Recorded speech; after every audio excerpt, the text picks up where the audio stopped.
The three other family-owned operations in British Columbia have now all been shut down by the NDP government. Once their 20-year contracts were up, they simply, through BC Hydro, refused to renew the contracts, and it decimated those families. And I'm sure we would be exactly in there with them, except that our operation is a Canadian icon. It's in the World Hydro Hall of Fame. There'd be obviously a political firestorm if they took this fabulous, Canada's longest running operation, if they took it down simply by canceling the contract. Silversmith Power and Light in Sandon, British Columbia, has been generating electricity for 128 years. The family-run plant is Canada's oldest continuously operating hydroelectric plant.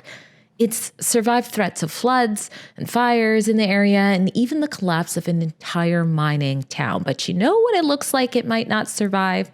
The NDP government. According to the owners, Hal and Vida Wright, the province, via Crown land leases, is threatening to seize their plant if they don't comply with conditions that make continuing operations nearly impossible. This is on top of the land rights they were promised, effectively being held hostage for decades, and combined with energy funding policies that favor Indigenous or government-aligned projects and unfair electricity fares.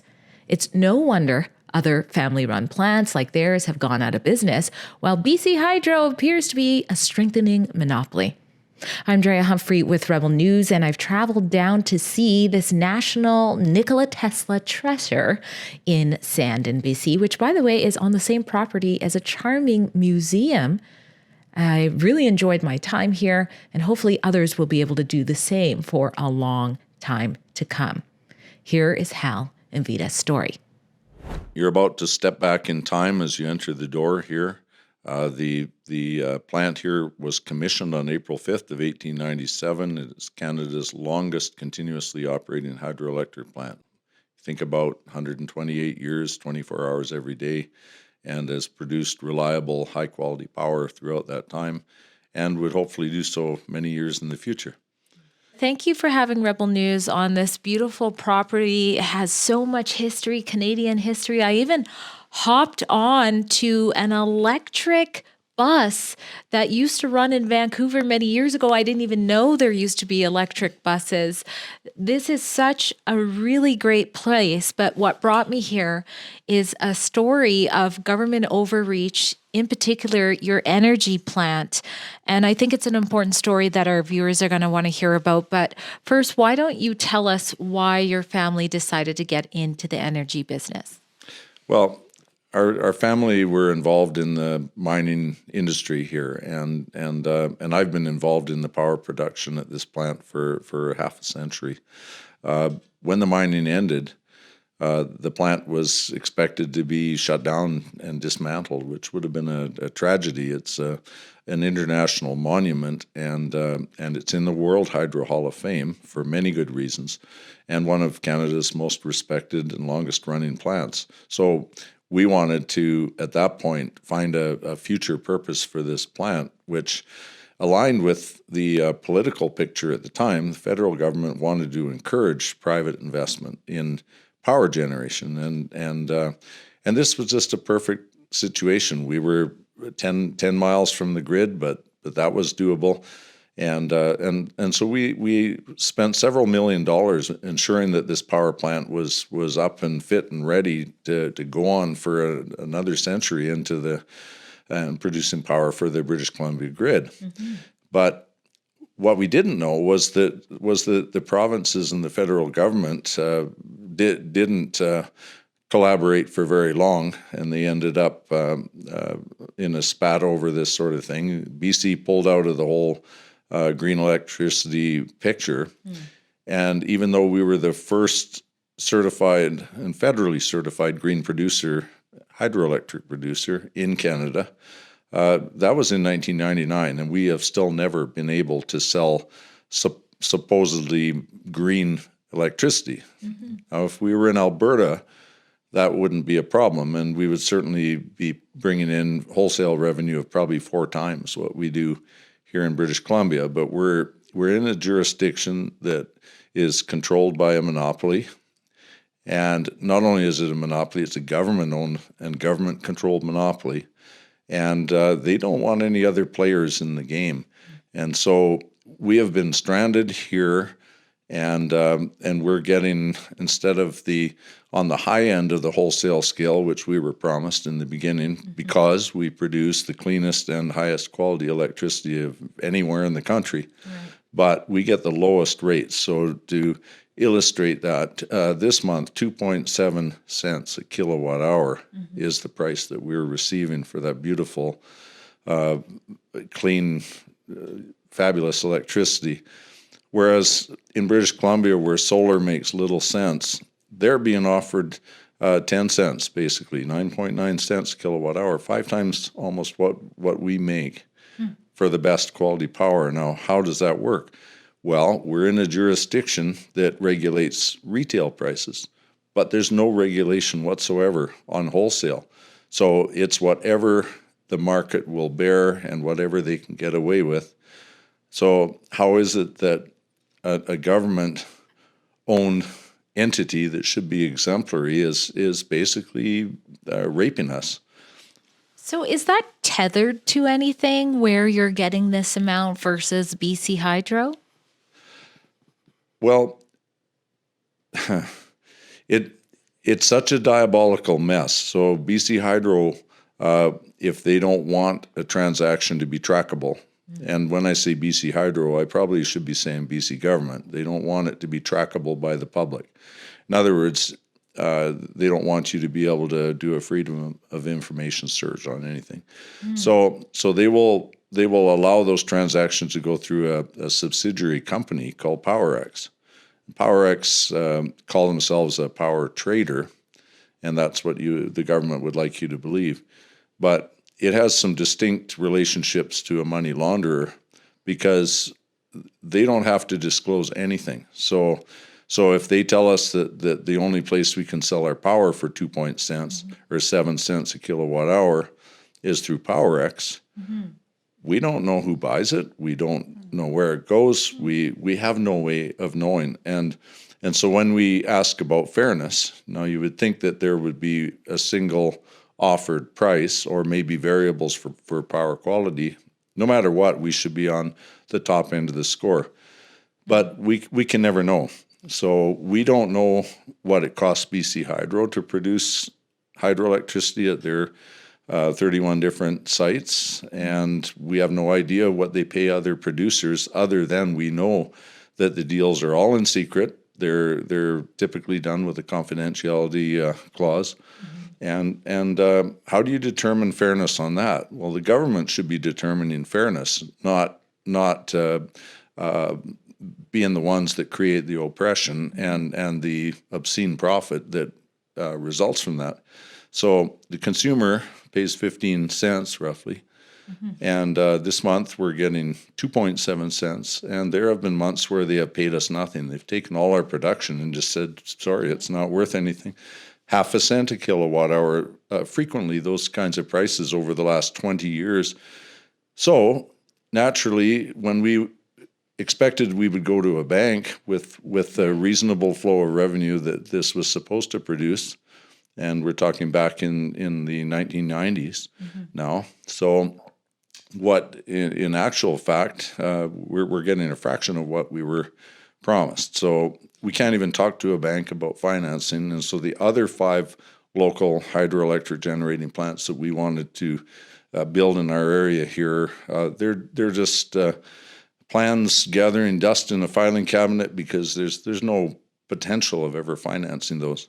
But we do know that there are others who are apparently receiving quite lucrative contracts. So a lot of it is an issue of fairness. You know, why aren't we getting a fair rate? What we do know is that the 3 other family-owned operations in British Columbia have now all been shut down by the NDP government. Once their 20-year contracts were up, they simply through BC Hydro, refused to renew the contracts, and it decimated those families. And I'm sure we would be exactly in there with them, except that our operation is a Canadian icon. It's in the World Hydro Hall of Fame. There'd be obviously a political firestorm if they took this fabulous, Canada's longest running operation, if they took it down simply by canceling the contract. But why would they want to cancel the contract? Right now, BC is in electricity shortage and having to purchase coal-generated electricity from the United States to make up the difference. And yet the government, they call it Clean BC. That's absurd. Well, that's what I was wanting to get to next. I mean, there was a lot to unpack there. There's definitely a monopoly we see. I think many people don't even know that this option exists. And you're saying you're basically, at least around here, the last, family-run plant standing, blocking finances in sort of a backdoor way, broken promises.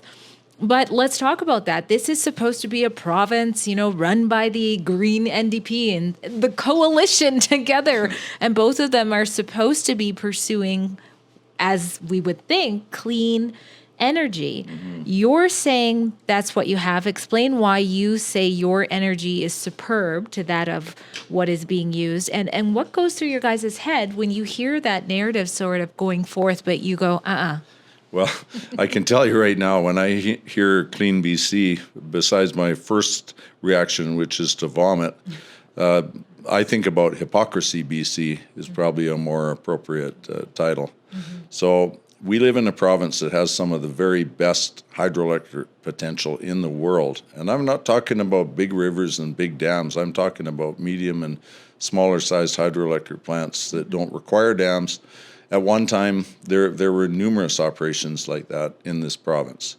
And as they went to a centralized, monopoly-controlled system, they one by one they eradicated them. Nelson, the city of Nelson, interestingly, is the only municipality left in British Columbia that owns its own hydroelectric facility, and it's fabulous. But they're also being squeezed and blocked from being able to grow. There are literally thousands of sites in this province that would be producing reliable, much cleaner power than solar or wind could ever do. And yet, why is the government pushing something so ridiculous in this province as solar and wind when the best potential is there? I have my theories about that, and one is that BC Hydro and BC government are very top-heavy organizations. They're very inefficient, and I think that they don't like operations like ours because we probably make them look bad, and we make them look inefficient and overly expensive. I'm glad Site C is up and going, but after all the money that's been spent there. But how do you go $10 billion over on a single project? That's just inconceivable in the private world. So you talk about how there is a monopoly when it comes to this energy. Tell us about the rules that you have to follow versus BC Hydro, for example. Right. Every utility in BC is required to be regulated by the BC Utilities Commission. They are referees, and I do believe they're a very ethical and solid body. However, the government has a long history of interfering with the BC Utilities Commission, exempting BC Hydro from regulation under the BCUC when it hasn't been to the liking of the government or convenient. In other words, they're messing with the rules. But how is that fair to the consumer? How do we even know what fair pricing is? Because all of these power purchase agreements they're all different, and they're all done in secrecy. And so, for example, if we are providing electricity that BC Hydro can take and sell to whomever they want to sell it to at 2.7 cents, they should be able to mark that up a slight amount for distribution and maybe the admin. However, it doesn't equate to 15 cents, which is what the BC customer is paying. Obviously, if they can get the power far cheaper, then the customers should be paying a lot less money. But that doesn't also take into account what a real power operation costs to maintain it to a suitable standard. So it's just a mess, because all of this should be transparent. It should be accountable. Yeah. We and the consumers, everybody should know how our government-owned monopoly utility is handling the finances, and we know nothing. And so all we can say is that we know there are different rules for BC Hydro than there are for others, and we have no idea what competitors are getting paid for their power, but we do understand through the grapevine it could be 10 times what we receive for the same product. Now let's talk about the efforts you've taken to try to fight for your plant to survive. And, how has the NDP government responded? How has the federal government? How has the BC Conservative Energy Critic responded? That's a big question. And all I can say is that when it became apparent in the early 2000s that the promises that we had been given were that government and their own monopoly utility were going to dishonor those promises. And so we were put in a position where there was no way we could produce the kind of revenue we would need for survival. In my family, we have other established businesses that go back a few decades, and thankfully for those, it's been allowed us to keep our head above water. But we produce a lot of valuable electricity every year, but we don't ever see that money. A fraction of it comes home here, and of course the rest disappears into the pockets of the government or their utility. So we have been trying to lobby for fairness for a long time. We started to get some response during the last Liberal government. The Minister of Energy at the time, I think, took it quite seriously, and he could see the predicament they had put us in, and so he was working towards some kind of resolution. But in the election where the NDP beat the Liberals, I went and talked to all parties. And it was all about lobbying, not only for fairness for our family operation, but just lobbying for medium and smaller size hydro generally. And I actually met with some of the NDP kingpins in Vancouver. I traveled down to do that. And anyway, Adrian Dix was there, Catherine Conroy, John Horgan popped in. There were a couple of others I'd have to think about, but at any rate, they of course said they were all about the families and family businesses and smaller operations and greener operations, and they of course were at that time opposing Site C and saying that no, they would not continue with that project. They would favor more efficient localized operations. Well, I think that was just hot air. And they promised, they said if they were elected that they would be seeking people like me to be involved in advisory boards, things like that, so that particular potential BC has to be a world leader there could be exercised. Well, once elected, they got amnesia immediately. And so, anyways, that's been the push. We have tried freedom of information searches fruitlessly for years to just try and get basic information so that we have something that we can ask some sensible questions about and say, okay, well, how come our operation is paid far less than others? But I don't think anybody's had any luck getting any of that information. It's absolutely kept under the carpet. So then we've been also talking with the other political parties and really hoping that they would take all of the hypocrisy and unfairness and blow it out into the open and start asking questions about where the money's going. Here we have a multi-billion-dollar monopoly that we supposedly own. What is happening in there, and why are people getting shortchanged? What about the public? What's the impact on our consumers? Vita, is there anything you wanted to add to that?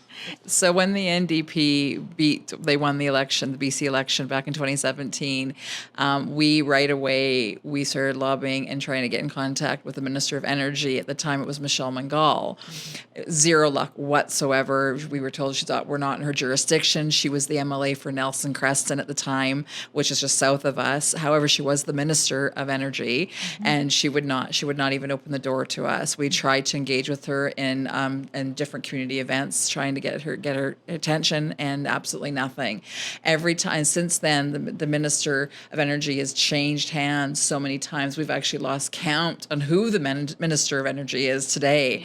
But every time they changed the Minister of Energy and there was a new one appointed, we would email them, we'd try to contact them, we'd try to phone them. We did everything we could to get in contact. And to this day, we still have not had any conversation with the Ministers of Energy.